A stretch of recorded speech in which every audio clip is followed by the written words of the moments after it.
တပုတ်ကကျွန်တော်တို့ကဒီဆရာဥက္ကမိုးကိုရည်ဆက်ပေးတာတခြင်းလေးကအလူတခြင်းလေးဟိုနောက်တစ်ပုတ်ကတော့ဒီအချစ်ပုံစံမျိုးလေးဟိုချစ်သူနှစ်ယောက်ပျော်တဲ့ဟာမျိုးပေါ့ပေါင်းဆက်ပြီးတော့ပျော်ပါပါ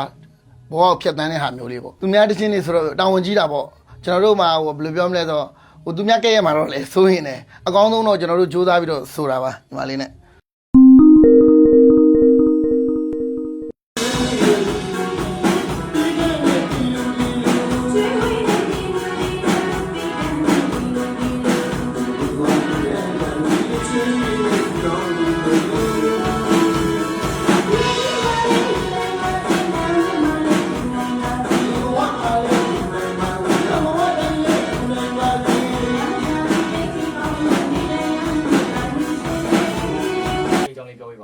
့ဒီနေ့ရိုက်ကူးရတော့ဒါဒုတိယတစ်ချိန်ပေါ့ကျွန်တော်တို့မောင်တော်နဲ့ထပ်ဆုံပြီးတော့ပြန်လာရဲဖြစ်တာပါခင်ဗျဟုတ်ကဲ့တချင်းလေးလည်းကြောင်းပြောတချင်းလေးကကျွန်တော်ဆရာဥက္ကမိုးကိုယ်တိုင်ရေးဆက်ပေးထားတဲ့အလူပွဲကြီးအောင်ပါစေရဲ့ကဒါထေးအောင်ရေးဆက်ပေးထားတဲ့လကပမှာပြောကြမယ်ကျွန်တော်တို့လာရိုက်တာပါခင်ဗျအဲ့တော့ဒါဒီနေ့ပုတ်ကကျတော့အုံကျူးလားပြန်ဆိုသေးလားကျွန်တော်ပြန်ဆိုသေးပါခင်ဗျဟုတ်ကဲ့ဟုတ်အဲ့တော့ဒါပြန်ဆိုသေးကိုနှစ်ပုံလုံးကိုဒါညီမလေးနဲ့ဆိုဖြစ်တဲ့အကြောင်းလေးပြောပ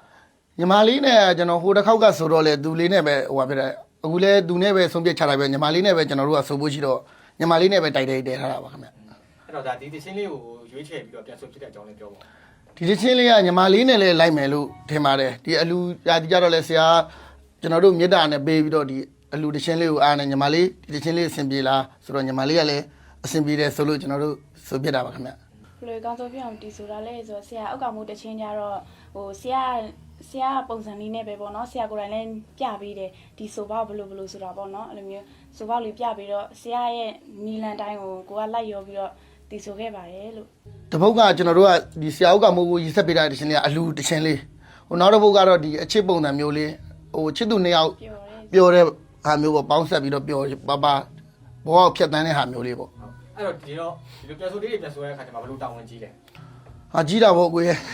သူများတခြင်းလေးဆိုတော့တာဝန်ကြီးတာပေါ့ကျွန်တော်တို့မှာဟိုဘယ်လိုပြောမလဲဆိုတော့ဟိုသူများကဲရမှာတော့လေစိုးရင်လည်းအကောင်းဆုံးတော့ကျွန်တော်တို့စူးစမ်းပြီးတော့ဆိုတာပါညီမလေးနဲ့ဆက်ရပါရှင်ဟိုအရင်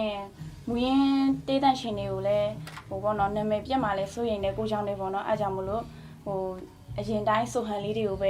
ဲဟိုမထူးမခြားလေးတွေပေါ့နော်နည်းနည်းလေးပဲပြန်ပြင်ပြီးတော့အကောင်းဆုံးကြိုးစားတီးဆိုခဲ့ပါရှင်ဘယ်လိုလဲနှစ်ယောက်သားဘယ်လိုလဲညှိနှိုင်းပြီးတော့ဆိုဖြစ်လဲပေါ့တန်တိုင်းဝင်နဲ့ဆိုပေးကြပါတခုခုလုပ်ပြီးဆိုဖုံးဆက်ပြီးညီမလေးဟိုဘာပေါ့နော်အဲ့လိုမျိုးလေးတခုခုဆိုပြောပြီးတော့အဲ့လိုမျိုးတိုင်တိုင်မင်မင်နဲ့ဒီတချင်းလုပ်မယ်ဆိုရင်ဒီတချင်းလေးကိုပေါ့အဲ့လိုမျိုးနှစ်ယောက်စလုံးတိုင်တိုင်မင်မင်နဲ့လုပ်ဖြစ်ပါရှင်အခုကျွန်တော်လည်းဒါလက်တွဲခေါ်ပေးဖြစ်နေရတယ်တွေ့ရတယ်ပေါ့နော်ဟုတ်ကဲ့ညီမလေးဟိုလက်တွဲတော့ကျွန်တော်အများဆုံးနဲ့ခေါ်ပါတယ်ဘာဖြစ်လို့လဲဆိုတော့ညီမလေးက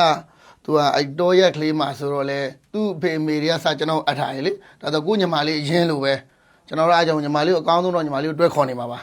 ဟိုငငယ်လေးတွေကဒီဟာကိုဝါသနာပါခဲ့ရဲဆိုတော့ဟိုသမီးတန်းနှစ်လောက်ထဲကသမီးဒီအဆိုကိုယူတော့ခဲ့တာပေါ့ဟုတ်ကဲ့ပါရှင်ဒီထက်လည်းဒီအဆိုပဲဆက်လုပ်ရပါမယ်ရှင်စိတ်ထားတော့ခိုင်မှာကိုယ်စိတ်ကိုနိုင်နေရှင်နိုင်နေဟိုဘသူတွေဘလို့ပဲပြောဒီအမှုပညာလောကဆိုတာလည်းပေါ့နော်အကောင်လုံးကဝေဖန်တဲ့လူရှိတယ်ဟိုကိုယ်ချစ်မြတ်နေတဲ့လူရှိတယ်ပေါ့နော်အဲ့လိုမျိုးဆိုတော့ဟိုကြက်ခံနိုင်ရမှာပေါ့ကိုယ်စိတ်တော့ကိ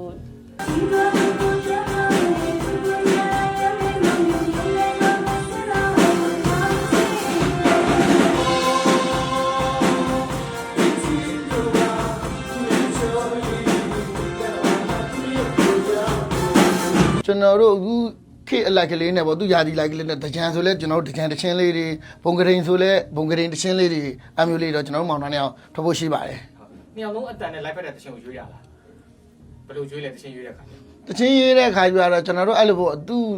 ဘယ်လိုပြောမလဲကိုညီမလေးဒီတချင်းလေးကတို့ဒီယာဒီလေးနဲ့လဲလိုက်မယ်ဒါပေမဲ့တို့အကောင်းဆုံးတော့ချပြကြည့်မယ်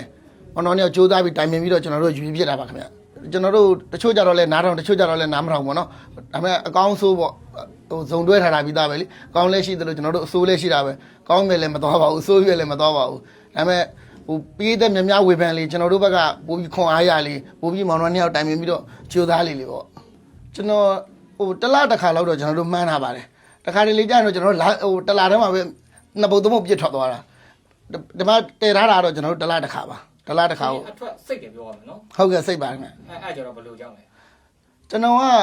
ဘယ်လိုပြောလဲဒီတချင်းလေးတွေသဘောကျတယ်အဲ့လိုပွဲနားတဲ့ခါမျိုးကြတော့ဒီဘက်ကိုကျွန်တော်ကပြန်ပြီးတော့တချင်းလေးတွေလှုပ်တယ်လှုပ်တဲ့ခါကျညီမလေးလည်းသူပွဲနားတဲ့ခါမျိုးနဲ့စုံတဲ့ခါဆိုရင်မြန်လှုပ်ပြတယ်သူနှစ်ယောက်တော့ပွဲထွက်နေတဲ့ခါမျိုးသူကျွန်တော်တို့ဒီမှာတချင်းရိုက်ဖို့ကနည်းနည်း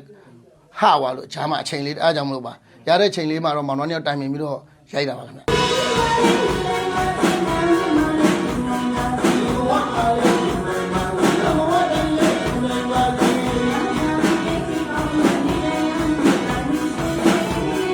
ဒီဘက်မတိုင်ခင်ကျွန်တော်တို့ထောက်မှာပါခင်ဗျ